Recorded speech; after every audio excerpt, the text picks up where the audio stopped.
మరి ఇలాంటి సందర్భంలో గోల్డ్, వెండి మీద ఇన్వెస్ట్ చేయొచ్చా, లేదంటే ఆగమంటారా?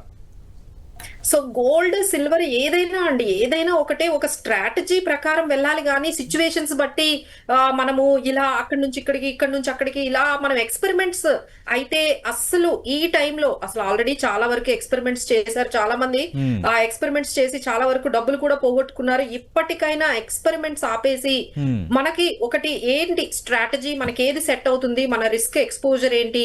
ఇంకోటి ఏంటంటే ఎస్పెషల్లీ మేము ఇప్పుడు ఈ ప్రోగ్రామ్ చూస్తున్న వాళ్ళందరికీ చెప్పేది ఏంటంటే, అప్పులు చేసి లివరేజ్ తీసుకొని మీరు డెట్లు తీసుకొని ఇప్పుడు స్టాక్ మార్కెట్లో పెట్టడం కానీ, గోల్డ్ లో పెట్టడం కానీ, సిల్వర్ లో పెట్టడం, ముందు ఇది ఆపేయాలండి. ఇది ఆపేస్తే గానీ మనకి చాలా వరకు ప్రాబ్లమ్స్ కి అదే ముందు అసలు రీజన్ అనేది మేము బాగా గమనించాము. ఎప్పుడైతే ఇలా ఈ విధంగా సిల్వర్ కొనేయాలి పడిపోతుంది, గోల్డ్ పడిపోతుంది కొనేయాలి, లేకపోతే షార్ట్ టర్మ్ గా అనమాట ఈ షార్ట్ టర్మ్ గెయిన్స్ ఏవో తెచ్చేసుకోవాలని అప్పులు చేసేసి అనవసరంగా షార్ట్ టర్మ్ కి తెస్తున్నారండి. ఇప్పుడు ఎవరైతే షార్ట్ టర్మ్ లో 4 లక్షల దగ్గర ఇక్కడ సిల్వర్లు కొనుక్కున్నారో ఏదో గెయిన్ తెచ్చుకోవాలని, ఇప్పుడు వాళ్ళ పరిస్థితి ఏంటో ఒకసారి మీరు ఆలోచించండి. అలానే స్టాక్ మార్కెట్ లో కూడా లోన్లు, పర్సనల్ లోన్లు తెచ్చేసి స్టాక్ మార్కెట్ లో పెట్టేసిన వాళ్ళ పరిస్థితి ఏంటి. ఇప్పటికైనా కొంచెం ఇలాంటి ట్రెండ్స్ ని ఫాలో అవ్వకుండా మనకేది సెట్ అవుతుంది, ఎంత పర్సంటేజ్ మనకి మనకున్న సేవింగ్స్ లో నుంచి తీసి ఇన్వెస్ట్మెంట్స్ పెట్టండి. అప్పులు చేస్తే మాత్రం ఇన్వెస్ట్మెంట్ పెడితే ఈ విధంగా దారుణంగా స్ట్రక్ అయిపోతారండి. ఇప్పుడు వాళ్ళు బయటకు వెళ్ళలేరు.